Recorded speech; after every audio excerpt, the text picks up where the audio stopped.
Bismillahirrahmanirrahim. Assalamualaikum warahmatullahi wabarakatuh. Masih dengan saya Setia Furqan Khalid. Saya Mandain Agustina. Ya, dan hari ini kita akan bahas satu tema yang menarik, yaitu mengatasi konflik rumah dalam tangga. rumah tangga.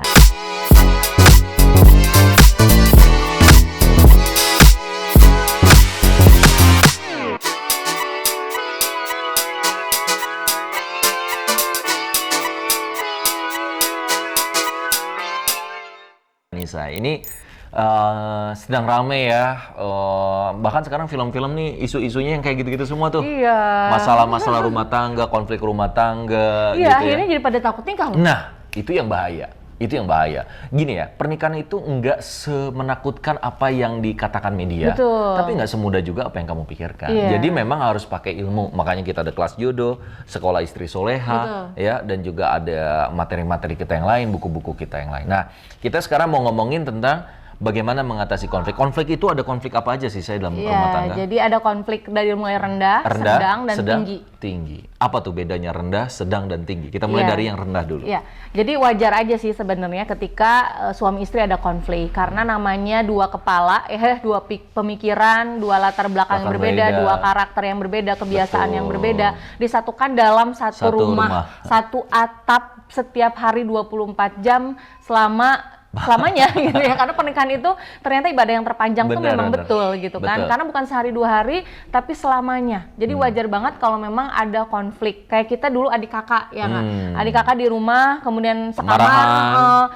marahan kemudian itu biasa banget ya. Iya, sebenarnya wajar nah, gitu. itu biasa kalau konflik rendah tuh kayak gimana sih masalahnya? Ya, biasanya ada kesalahpahaman ya, karena mulainya dari prasangka gitu. Mulai kembali ke komunikasi ya. Iya, betul. Misalnya miskom.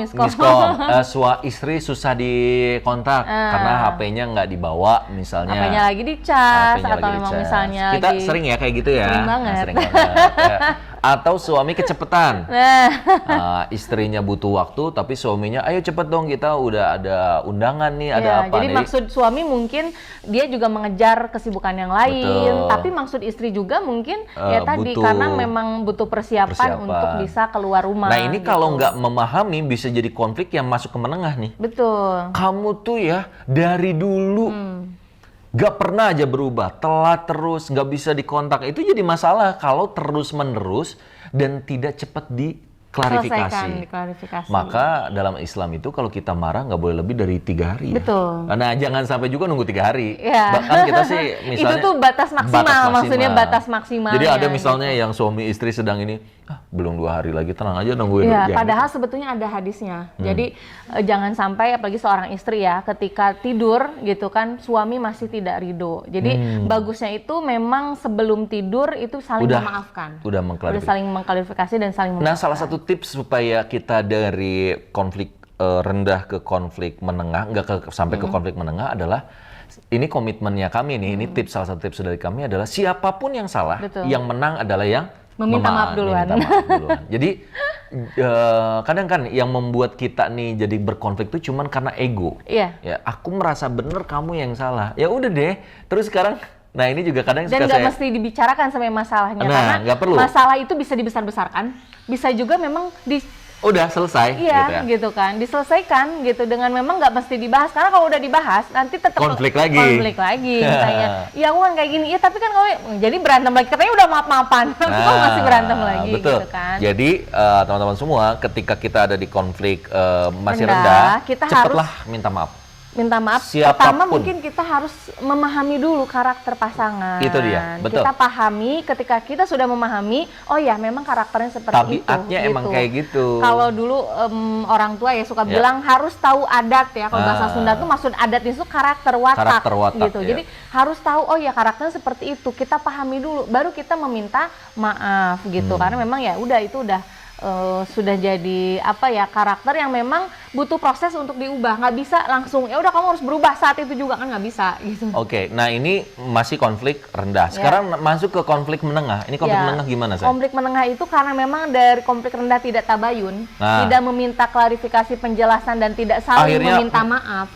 Diperpanjang Berhari-hari.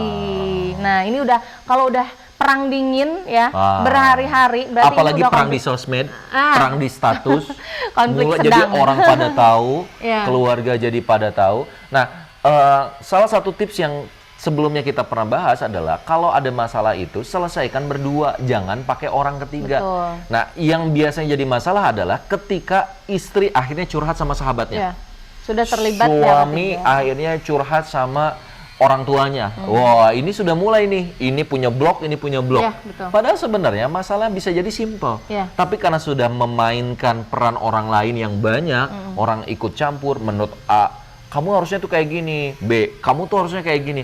Akhirnya saling syak prasangka makin lama, dan kalau ini tidak cepat diselesaikan, bisa masuk parah ke level yang konflik tinggi. Ya, jadi memang Nah. ketika sudah berhari-hari ini perang dingin, perlu ada mediator. Mediator. Jadi pihak ketiga di sini bukan sebagai Yang pembela justru ya, memperuncing membela, masalah, bukan. memperuncing masalah. Justru yang mendamaikan orang netral ya. Betul. Tidak cari pro orang sama yang istri, netral tidak pro sama suami, tapi pro pada kebenaran. untuk mengklarifikasi, untuk mendamaikan gitu, supaya tidak masuk ke konflik yang tinggi. Nah, konflik tinggi itu udah mulai pisah kasur, pisah kamar, bahkan misalnya suaminya udah pergi Nah, ini dari udah rumahnya bahaya ini. berhari-hari. Iya, iya. Nah, ini udah masuk konflik tinggi. Dan bisa jadi sudah ada salah satunya ngomong cerai. Nah, itu. Misalnya istrinya bilang, udah aku ceraikan aja Ya, aku. kalau Atau suami berarti udah jatuh talak suami udah ya. jatuh talak. gitu. Ini udah mengerikan. Kalau sudah sampai tahap ini agak berat ya. Ya, apalagi Makanya kalau jangan memang sampai sudah ada nunggu. KDRT, udah ada kata-kata kasar. Wah, itu gitu. udah berat itu. Makanya jangan sampai nunggu sampai sana. Ketika ada di bawah, misalnya nih kayak api ya, apinya masih kecil, segera hilangkan, segera Iya, hilangkan siram segera dengan air. minta maaf, ajak jalan-jalan, bangun kembali cintanya. Simpel sih sebenarnya, wanita itu ketika marah itu tuh nggak betul-betul marah sebenarnya, itu hanya cari perhatian aja. Nah, suami mesti menurunkan ego dulu nih gitu kan, bukan berarti Bukan pakai jadi- logika terus iya, ya. jadi jangan diserusin gitu. Istri aku lagi marah nih, ya udah aku juga marah duluan. Enggak, tinggal dipeluk aja, minta maaf, udah selesai sebetulnya gitu. Nah, kadang suami masih ego tadi gitu ya, akhirnya bisa masuk ke Konflik yang tinggi. Jadi istrinya berkata-kata Betul. negatif, akhirnya memancing suami untuk kasar gitu sih Betul, biasanya betul, gitu kan, karena dua-duanya saling ego tadi. Ya, mudah-mudahan sahabat sekalian, saya dan kita semua, ya mudah-mudahan kami dan kita semua juga bisa mendapatkan keluarga yang sakinah, dijauhkan dari konflik-konflik, dan Amin. bisa bersama dengan pasangan ke jannahnya Allah Subhanahu wa Ta'ala. Assalamualaikum warahmatullahi wabarakatuh.